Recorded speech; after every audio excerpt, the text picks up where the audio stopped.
Persian लोक याला हिंद प्रांत म्हणत. छत्रपती शिवाजी महाराजांची घोषणा पण काय होती? हे हिंदवी स्वराज्य व्हावे ही नव्हती, हे हिंदवी स्वराज्य व्हावे ही होती. या हिंद प्रांतावरती आमची सत्ता असावी. हा संपूर्ण हिंद प्रांत आमच्या हातामध्ये असावा. बाहेरच्यांनी येऊन आमच्यावरती इथे सरकार स्थापन नाही करायची. आम्ही कोणी गुलाम नाही आहोत. या प्रांतावरतीचा अधिकार कोणाचा असेल तो आमचा आहे. आणि 125 वर्ष या मराठेशाहीने जे राज्य केलं, ज्याला आपण म्हणतो ना अटके पार आम्ही झेंडे फडकवले. अटके पार झेंडे फडकवले म्हणजे काय? आजही मला असं वाटतं पाकिस्तानच्या वायव्येला का नैऋत्येला तो अटक नावाचा किल्ला आहे, त्या किल्ल्यावरती भगवा ध्वज फडकला. ते अटक किल्ला, तो अटकेपार झेंडे फडकवले आम्ही. तिथपर्यंत पोहोचले होते मराठे. तो महाराष्ट्र हतबल आहे. तो महाराष्ट्र यांच्यासमोर हात पसरतोय. आम्ही भिका मागायच्या आम्हाला न्याय द्या म्हणून. तुम्ही या महाराष्ट्राचे राजे, तुम्ही या महाराष्ट्राचे मालक. बाकीची माणसं बाहेरून आली, ती तुमच्यावरती रुबाब करणार आणि आम्ही हतबलतेने त्यांच्यासमोर बोलणार, अरे नाही नाही भाई साहब ऐसा मत. का?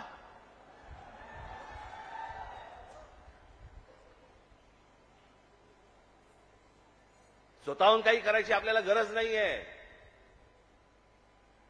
पण जर अशा प्रकारे मास्क घेऊन जर समजा कोणी अंगावरती आला, ठेचायचा म्हणजे ठेचायचाच.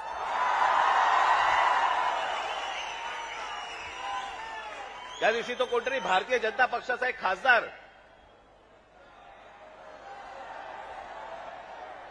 कोणतरी दुबे नावाचा, कसा काय बोलला, मराठी लोगों को हम यहां पे पटक पटक के मारेंगे. झाली का हो केस त्याच्यावरती? हिंदी चॅनल वाल्यांनी दाखवलं का? पुढे चालवलं का? काही नाही. बघा कसं असतात, कसे असतात ते बघा. तू आम्हाला पटक पटक के मारणार दुबे? दुबेलाच मी सांगतो, दुबे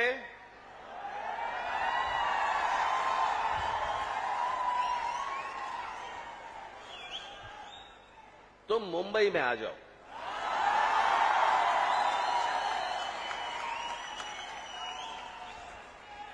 मुंबई के समुंदर में डुबे डुबे कर मारेंगे.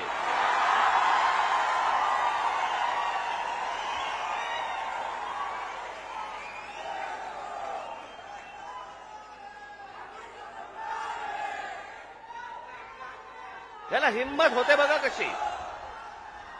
तुम्ही जर काही बोललात तर त्याची राष्ट्रीय बातमी होते. तुम्ही जर कुठची अमराठी माणसाबद्दल काही गोष्ट बोललात तर ती राष्ट्रीय बातमी. पण हे ज्यावेळेला बोलतात त्यावेळेला त्यांना माहिती असतं सरकार आमच्या मागे आहे.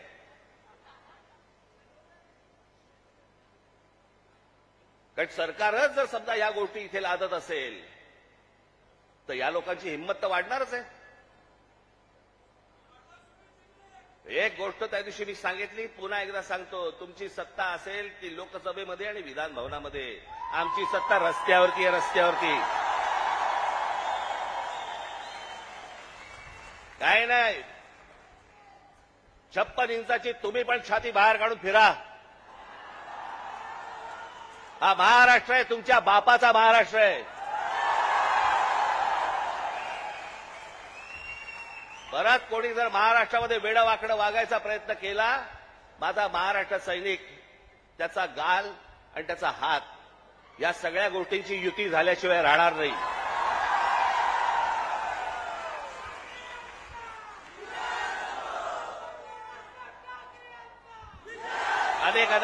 अनेक ते आता सरकारी पत्रकार असतात, काही बेरोजगार पत्रकार असतात. आणि मग ते बेरोजगार पत्रकार कुठच्या युट्यूब चॅनल बिनलवरती जातात आणि म्हणतात की तुम्हाला माहिती आहे की नाही, ही फडणवीसांनी लिहिलेली स्क्रिप्ट आहे. हा कोणता स्क्रिप्ट रायटर आहे मला अजूनपर्यंत कळलेला नाही, जो स्वतःचा अपमान पण त्याच्यामध्ये लिहितो. ज्याला हे सगळं मागे घ्यावं लागलं, सगळ्यांकडनं दबाव आल्यानंतर मी हे दोन्ही GR मागे घेत आहे, हे स्क्रिप्ट रायटर लिहू शकतो. पण हे काय चालू आहे? हे तुमच्या मनात काहीतरी विष घालवणं सुरू आहे की हे बघा, हे आतून सगळं एक येतं, बघा हे सगळं असं सगळं सुरू आहे. कशाचा कशाला कशाचाही संबंध नाही आहे. कोणाशी माझी मैत्री असो, दुश्मनी असो, काहीही असो, एक गोष्ट निश्चित सांगतो, महाराष्ट्राच्या बाबतीत, मराठी माणसाच्या बाबतीत आणि मराठी भाषेच्या बाबतीत राज ठाकरे कोणाची तडजोड करणार नाही. याच्या आधीही केली नाही, आत्ताही केली नाही आणि पुढेही करणार नाही. मला असं वाटतं तुम्ही देखील त्याच पद्धतीने महाराष्ट्रामध्ये राहिलं पाहिजे, जगलं पाहिजे, वावरलं पाहिजे. आणि जे कोणी इथे राहत असतील मराठी लोक, मी त्याविषयी माझ्या एका मित्राचा दाखला दिला होता, बाकीच्यांनी देखील लवकरात लवकर मराठी शिकण्याचा आपण प्रयत्न करावा. आम्ही तुमच्याशी मराठीत बोलू. माझी तुम्हाला सर्वांना तुम्हाला सांगणं आहे, ज्या ज्या ठिकाणी जाल, दुकानात गेलात, बसमध्ये गेलात, ट्रेनमध्ये गेलात, टॅक्सीत बसलात, कुठेही गेलात, जास्तीत जास्त प्रमाणात म्हणण्यापेक्षा कायमस्वरूपी तुम्ही समोरच्याशी मराठीमध्येच बोला, त्याला मराठीत बोलायला भाग पाडा. अहो, आत्ता माझ्याकडे कर्नाटकातला व्हिडिओ आलाय. कर्नाटकामधले तो माणूस तिकडे त्या रिक्षावाल्यांना हाकलून देतोय. बातम्या नाही होणार, कारण त्यांचे सत्ताधारी, त्यांची सरकारं त्यांच्या जनतेच्या, त्यांच्या लोकांच्या खंबीरपणे पाठीशी उभे असतात. वरती कोणी येऊ अगर न येऊ, ते महाराष्ट्रच फक्त भोगत आला आणि महाराष्ट्रच फक्त भोगतोय. त्यांना काय वागायचं त्यांचं त्यांनी वागावं. पण मला तुम्हाला फक्त एवढंच सांगायचंय की तुम्ही खंबीर राहा, तुम्ही कडवट राहा. जर तुम्ही घट्ट असाल, तुम्ही जे खडकासारखे टणक असाल, कोणी आतमध्ये शिरायचा प्रयत्न करणार नाही. आजूबाजूला कोण येतंय, कोण राहतंय, कोण काय करतंय, याच्यावरती सतर्कतेने तुमचं लक्ष असलं पाहिजे. एवढीच फक्त आज विनंती करण्यासाठी म्हणून मी आज आपल्यासमोर इथे आलो. आपण सगळेजण इतक्या मोठ्या संख्येने आलात, आपल्याला सर्वांना धन्यवाद देतो. आणि फक्त एवढंच जाताना सांगेन, सतर्क राहा, सतर्क राहा, सतर्क राहा. धन्यवाद. जय हिंद, जय महाराष्ट्र.